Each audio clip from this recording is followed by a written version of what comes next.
ایک بوڑھا بندہ باہر نکلے, بندہ کہے جی میں یہ گھر خریدنا چاہتا ہوں. عقیل شاہ جی وہ کہے کہ میں بیچ دیتا ہوں. بندہ کہے جی تو مالک ہے؟ وہ کہے نہیں میں مالک کا سسر ہوں.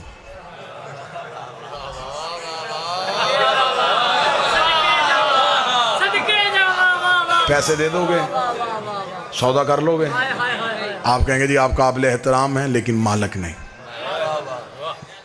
آپ وہیں سے باہر نکلے, سامنے سے کچھ بندے آ رہے تھے. کہاں سے آ رہا بھائی؟ میں سودا کرنے کے لیے گیا تھا تو وہ گھر پہ مالک تو تھا نہیں, سسر تھا. وہ کہہ رہا تھا مجھے پیسے دے دے. میں نے کہا نہیں میں تو مالک کو دوں گا, تمہیں واپس آ. وہ کہیں جی ہم بیچ دیتے ہیں. آپ مالک ہیں؟ نہیں ہم مالک کے یار ہیں.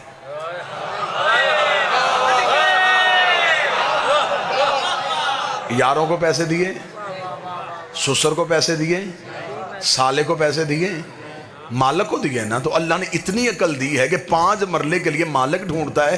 ساری زندگی جنت ڈھونڈتا رہا اور مولوی سے پوچھا ہی نہیں کہ جنت کا مالک کون ہے. مالک کے پاس جا.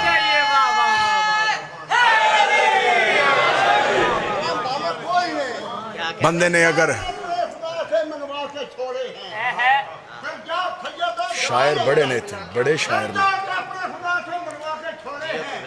بسم اللہ.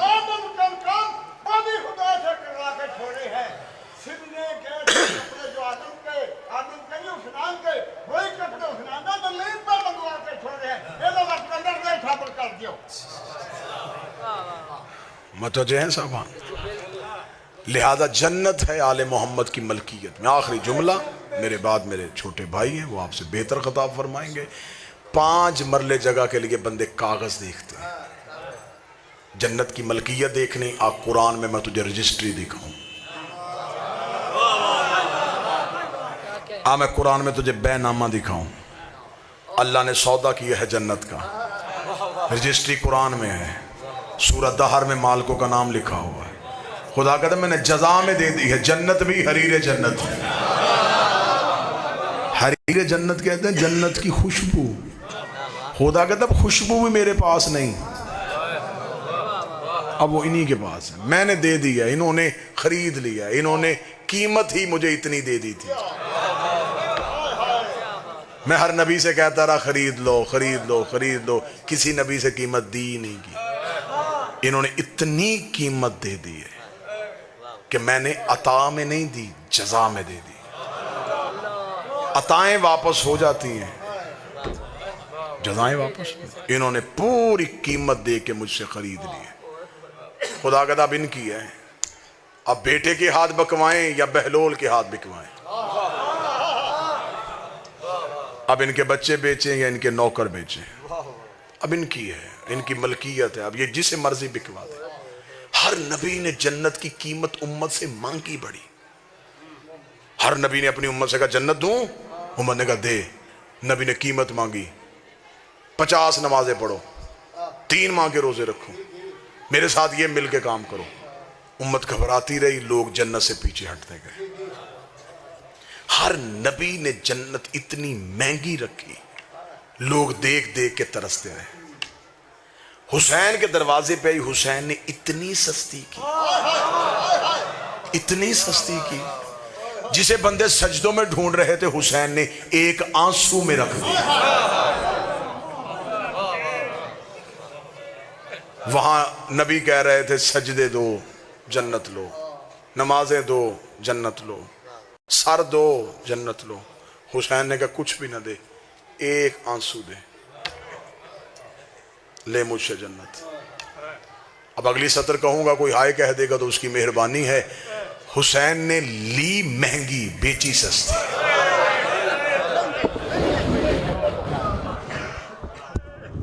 مہنگی بیچی بڑی سستی. تمہیں ایک آنسو میں دے دی, حسین نے خود ایک آنسو میں لی تھی. اکبر جیسا بیٹا, عباس جیسا بھائی, اون و محمد جیسے بھانجے, قاسم جیسا بھتیجا, یہ ساری چیزیں بھی دے دیتا تو شاید جنت تل جاتی. حسین نے قیمت اتنی بڑھائی کہ بہن کی چادر دے دی.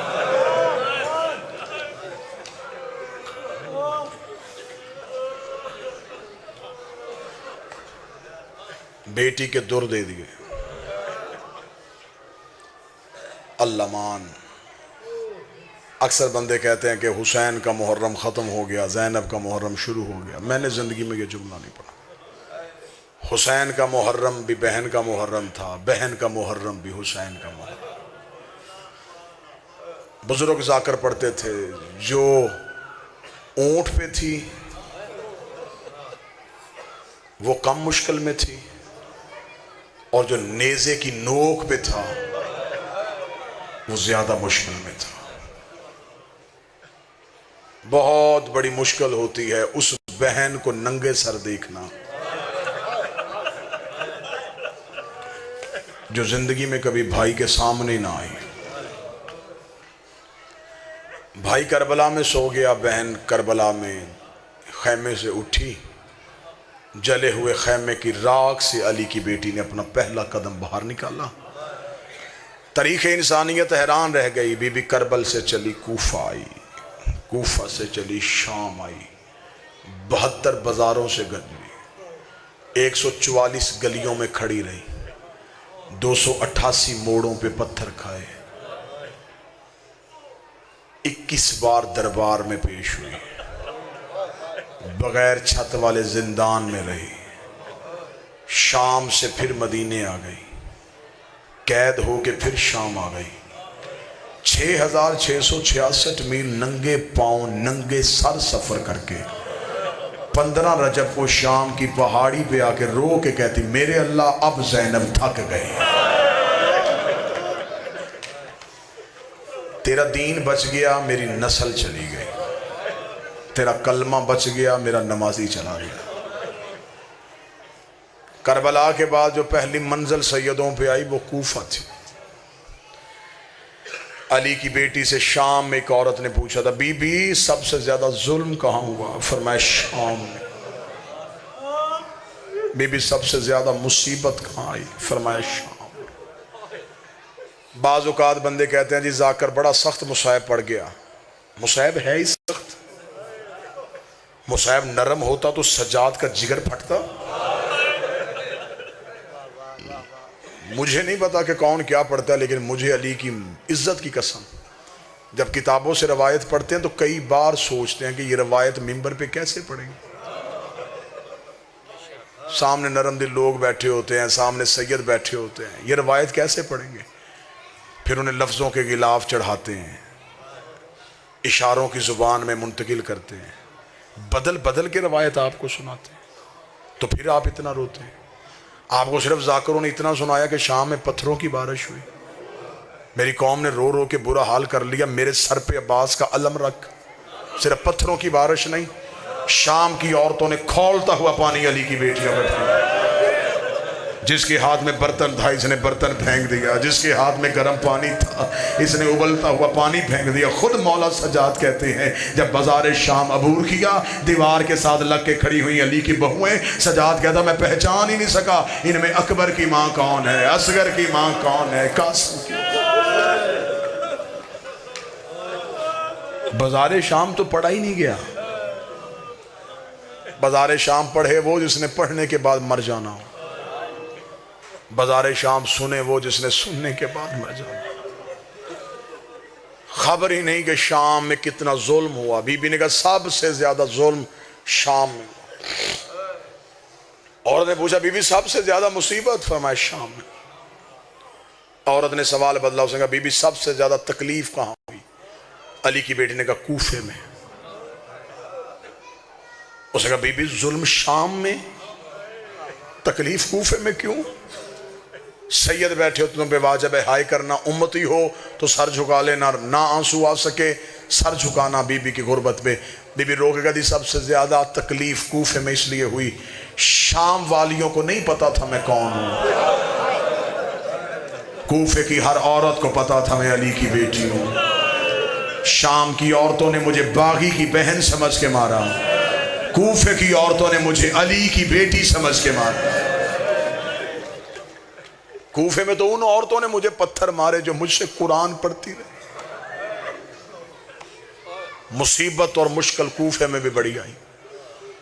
بی بی کا اونٹ کوفے کا صدر دروازے پہ گیا، پہلا بازار کوفے کا آیا، یہاں علی کی بیٹی روئی، رو کہتی سجاد جی اماں، ظالم سے کہا میں اس بازار سے نہیں گزروں گی۔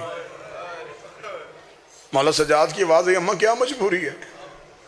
رو کہتی سجاد کیسے گزروں، اس گلی میں حبیب کا گھر ہے، اور دعا کیا کرو کسی نوکر کے گھر کے سامنے سے کوئی سردار اجڑ کے نہ گزرے، اس گلی میں حبیب کا گھر ہے۔ اماں حبیب تو کربلا میں مارا گیا، سجاد حبیب کا بیٹا مکان کی چھت پہ کھڑا ہے، میں اس کے سامنے بغیر چادر کے گزروں؟ مولا سجاد نے ظالم سے کہا کمینہ بازار بدل، اس نے کہا ہمیں رستہ بدلنے کا حکم نہیں، ہم نے اسی بازار سے گزرنا ہے۔ علی کی بیٹی کی رو کے آواز سجاد اس سے کہ اگر اسی بازار سے گزرنا ہے تو ایک کام کر، میرا اونٹ حبیب کے مکان کی چھت کے قریب کر۔ سجاد رو کہتے اماں پہلے کہہ رہی تھی گزروں گی کیسے، اب مکان کی چھت کے قریب کیوں جا رہی ہے؟ رو کہتی آ تو گئی ہوں، اس کے بیٹے کو باپ کا پرسہ تو دے لوں۔ او بی بی تیری غربت کے صدقے تیرے 9 مارے گئے، تجھے رونے کوئی نہیں آیا، تیرے گھر سے 72 جنازے نکلے، تجھے پرسہ دینے کوئی نہ آیا۔ رو کے کہتی میرا اونٹ کر حبیب کے مکان کی چھت کے قریب، میں حبیب کے بیٹے کو حبیب کا پرسہ دوں۔ بی بی کا اونٹ مکان کی چھت کے قریب ہے، زیادہ سے زیادہ 1.5 منٹ سلام، رو سکو رونا، چیخ مار سکو چیخ مارنا، ہائے کہہ سکو ہائے کہہ۔ جب بی بی کا اونٹ حبیب کے مکان کی چھت کے قریب آیا، حبیب کا بچہ چھت پہ کھڑا تھا، بی بی دیکھ کے کہتی ہو بچہ قیدیوں کا تماشا دیکھ۔ بچہ آنکھوں پہ ہاتھ رکھ کے کہتا مجھے منع کیا ہے میرے بابے نے، ہم قیدیوں کا تماشا نہیں دیکھتے۔ بی بی کی آواز چھت پہ کیوں کھڑا ہے؟ رو کے کہنے لگا میں تو عراق کی طرف منہ کر کے کھڑا ہوں۔